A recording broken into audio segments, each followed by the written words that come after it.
தேடல் சொந்தங்களுக்கு அன்பு வணக்கம். மனிதன் வாழ்கின்ற இந்த பூமி அவனுக்கு வாழக்கூடிய சூழலில் ஒரு காலத்தில் இல்லாமல் போனால் அதற்கு மாற்றீடாக செவ்வாய் கிரகம் வரை சென்று தனக்கான இடத்தை அமைத்துக் கொள்கின்றான். ஆனால் தன்னுடைய சகோதரனோடு தன்னுடைய பக்கத்தில் இருக்கின்ற ஒரு சிறிய நிலக்கீற்று பகுதியை பகிர்ந்து வாழும் அளவுக்கு அவனது மனதில் இடமில்லை. ஆல் ஐ ஆன் ரஃபா என்பது தான் தற்போதைய சோஷியல் மீடியா ட்ரெண்ட். அண்ட் சர்வதேச ஆணையங்கள், உலக தலைவர்களிலிருந்து, செலிபிரிட்டிஸ்லேருந்து சாதாரணமாக ஒரு நியூஸை படித்துவிட்டு செல்லும் ஒரு பாமரன் வரை இப்பொழுது இருக்கின்றது. இந்த இஸ்ரேல் பலஸ்தீன விடயத்தை தான் கூர்ந்து அவதானித்துக் கொண்டிருக்கின்றார்கள். காரணம், இஸ்ரேலினால் பலஸ்தீனியர்கள் மீது தாக்கப்படுகின்ற அந்த கண்மூடித்தனமான தாக்குதலும், மிலேச்சத்தனமான தாக்குதலும், மனிதாபிமானமற்ற தாக்குதலும், இன அழிப்பும் தான் காரணம்.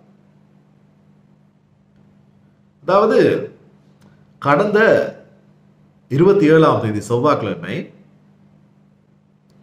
இந்த காசாவின் தெற்கு பகுதியிலே ரஃபா என்ற நகரிலே காசாவின் வடக்கிலிருந்தும் மத்திய பகுதியிலிருந்தும் இடம்பெயர்ந்து வந்த மக்கள் சிறிய சிறிய டென்ட்டுகளை அமைத்துக் கொண்டு உயிர் வாழ்ந்தால் போதும் என்ற நிலையோடு வாழ்ந்து கொண்டிருக்கின்றார்கள். எவ்வாறு? உயிர் வாழ்ந்தால் மட்டும் போதும், நாங்கள் உயிரோடு இருந்தால் மட்டும் போதும் என்றால் அதை தாண்டி செல்ல முடியாது. ரஃபா எனப்படுவது கடைசி எல்லை, எகிப்தின் தெற்கு பகுதி, கடைசி எல்லையில் வந்து விட்டார்கள். இவர்கள் கடைசி எல்லைக்கு வர காரணம், இஸ்ரேலிய இராணுவம் கூறுகின்றது, நாங்கள் ஹமாஸை, காசாவின் வடக்கு பகுதியில் தான் ஹமாஸ் இருக்கின்றார்கள், அவர்களை நாங்கள் அழிக்கப் போகின்றோம். ஓகே, நீங்கள் இடம்பெயர்ந்து போங்க. இப்போ இந்த மக்கள் என்ன செய்கிறாங்க?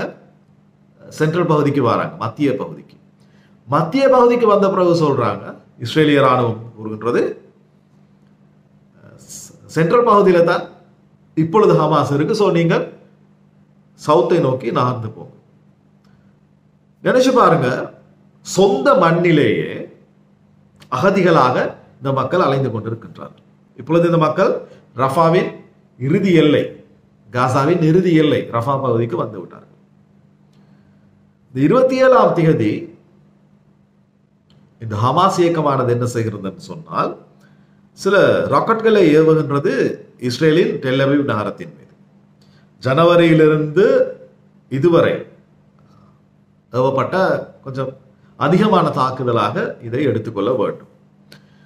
ஸோ இஸ்ரேல் இதற்கு பதிலாக என்ன செய்கிறது என்றால், தனது அந்த கண்மூடித்தனமான தாக்குதலை ரஃபா மீது மேற்கொள்கின்றது. ஒரு ஏவுகணை அங்கிருந்த எரிபொருள் தாங்கியில் வெடித்து சிதறியதால் அங்கு அந்த டென்ட் போட்டு வாழ்ந்த மக்கள் அல்லது குடிசைகள் எரிந்து சாம்பலாகின்றது. இந்த மக்கள் உணவு இருந்ததோ தெரியவில்லை, ஆனால்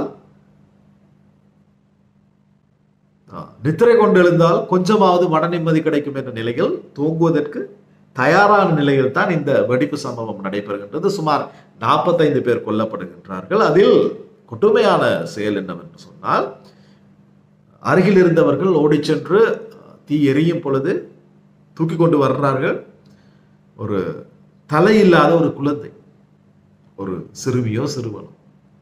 யார் என்று கேட்கிறார்கள், இது யாருடைய குழந்தை என்று யாரால் அடையாளம் காட்ட முடியும்? திட்டமிடப்பட்ட இன அழிப்பு என்பது இதுதான். இதற்கு சர்வதேசம் மிக சாதாரணமாக கூறி செல்லும் வார்த்தை தீவிரவாதம். எங்கே தீவிரவாதிகள் இருந்தார்கள்? நீங்கள் ஹமாஸை அழிப்பதாக கூறி இப்பொழுது 36,000 பேர் கொல்லப்பட்டிருக்கின்றார்கள். இந்த 36,000 பேரிலே 100க்கு 50% அல்லது 60% அப்பாவி சிறுவர்கள், எதுவுமே தெரியாத சிறுவர்கள். அந்த நெருப்பு எரிந்து கொண்டிருக்கும் போது சில சிறுவர்கள் மண்ணை அள்ளி வாரி தூவுகின்றார்கள், அந்த நெருப்பு அணையட்டும் என்று. என்ன ஒரு கொடுமை! உணவு இல்லை, தங்குவதற்கு சரியான இடம் இல்லை, மருத்துவ வசதி இல்லை. ஒரு சிறை கூட இதை விட நல்லாக இருக்கும். சிறை நன்றாக இருக்கும், சிறையில் வசதிகள் இருக்கும். ஆனால் அந்த சிறை வாழ்க்கை கூட அந்த காசாவில் வாழும் மக்களுக்கு, பலஸ்தீன மக்களுக்கு இல்லை. எகிப்தின் எல்லையில் இருந்து தான் சில உணவுப் பொருட்களை சரி பரிமாற முடியும். சர்வதேசம் கூட எந்த ஒரு தன்னார்வலர் இயக்கத்திற்கும் நேரடியாக செல்ல முடியாது. பட்டினியால் சரி இந்த மக்கள் சாகட்டும் என்ற ஒரு கொடூர மனநிலையில் இந்த இஸ்ரேலியர்கள் நடந்து கொண்டிருக்கின்றார்கள். இது ஒரு பெரிய வரலாறு. இது ஆரம்பிக்கின்றது 1947. இரண்டாம் உலக மகா யுத்தத்தில் இஸ்ரேலின் அறிவியலும் இஸ்ரேலின் செல்வமும் தான் பிரித்தானியாவின் வெற்றிக்கு காரணமாக அமைகின்றது. இதனால் 1947 பிரித்தானிய திட்டம் என்ற ஒரு விடயத்தை ஐநாவில் இவர்கள் கொண்டு வருகின்றார்கள். அதாவது சிதறி வாழ்கின்ற இந்த யூதருக்கான வாழ்விடம் ஒன்று அவசியம் என்ற ரீதியில். பிறகு 1948 மே மாதம் 14 அரபு நாடுகளின் எதிர்ப்பை மீறி இஸ்ரேல் அமைக்கப்படுகின்றது. அமைக்கப்பட்ட பின்னர் 1949 முதலே கலவரங்கள் வெடிக்க ஆரம்பிக்கின்றது. இந்த 1949 கலவரத்திலே சுமார் 7,50,000 பேர் அந்த இடத்தை விட்டு வெளியேறுகின்றார்கள், அதாவது பாலஸ்தீனியர்கள். பிறகு 1956 எகிப்து, ஜோர்தான், சிரியா நாடுகள் இணைந்து இஸ்ரேல் மீது தாக்குதலை மேற்கொள்கின்றது. பின்னர் 1967 இடம்பெற்ற 6 நாள் யுத்தம், 6 days war தான் மிக வரலாற்று சிறப்பு மிக்க ஒரு விடயம். இதிலே எகிப்து, சிரியா, ஜோர்தான், ஈராக், அதோடு லெபனான் இணைந்து இஸ்ரேல் மீது தாக்குதலை மேற்கொண்டாலும் இஸ்ரேல் இலகுவாக இதை முறையடித்து எகிப்திலிருந்து சீனாய் காசா பகுதியையும், சிரியாவில் இருந்து கோலன் ஹைட்ஸ் என்ற பகுதியையும், ஜோர்தானிலிருந்து மேற்கு கரை அதாவது இப்பொழுது இருக்கின்ற வெஸ்ட் பேங்க் என்ற பகுதியையும் தங்கள் கட்டுப்பாட்டிற்குள் கொண்டு வருகின்றார்கள். பிறகு 1979 வரை இந்த பதட்டம் நிலவுகின்றது. பின்னர் ஏற்பட்ட உடன்படிக்கையின் பேரில் இந்த பதட்டம் சற்று தணிகின்றது. இருந்தாலும் கூட இந்த பாலஸ்தீனிய சுய நிர்ணயம் என்ற விடயத்திற்கு முடிவு காணப்படவில்லை. 1987 ஃபர்ஸ்ட் இன்டிஃபாடா என்ற மக்கள் எழுச்சி நடைபெறுகின்றது. அதாவது தங்களுடைய நிலப்பகுதியை இஸ்ரேல் ஆக்கிரமித்து இருப்பது இந்த பாலஸ்தீனியர்களுக்கு பிடிக்கவில்லை, பலஸ்தீனியர்கள் அதை விரும்பவில்லை. அதனால் மக்கள் எழுச்சி ஆரம்பிக்கின்றது. 1993-95 முதலாம், இரண்டாம் ஒஸ்லோ உடன்படிக்கையின் கைச்சாதிடப்பட்ட ஒஸ்லோ உடன்படிக்கையின் பேரில் மேற்கு கரையிலிருந்து இஸ்ரேல் ராணுவம் வெளியேறுகின்றது.